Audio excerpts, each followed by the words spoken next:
أو كصيب من السماء فيه ظلمات ورعد وبرق يجعلون أصابعهم في آذانهم من السماء حذر الموت واللہ محیط بالکافرین۔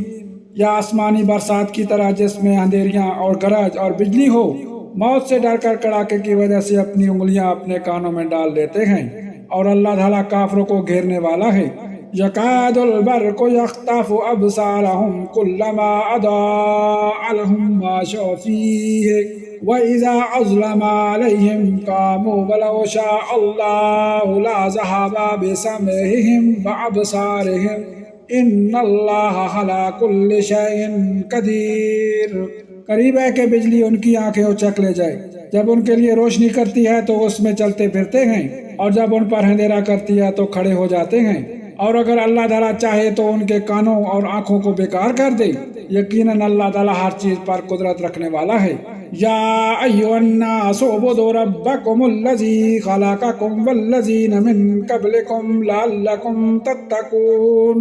اے لوگوں، اپنے اس رب کی عبادت کرو جس نے تمہیں اور تم سے پہلے لوگوں کو پیدا کیا، یہی تمہارا بچاؤ ہے۔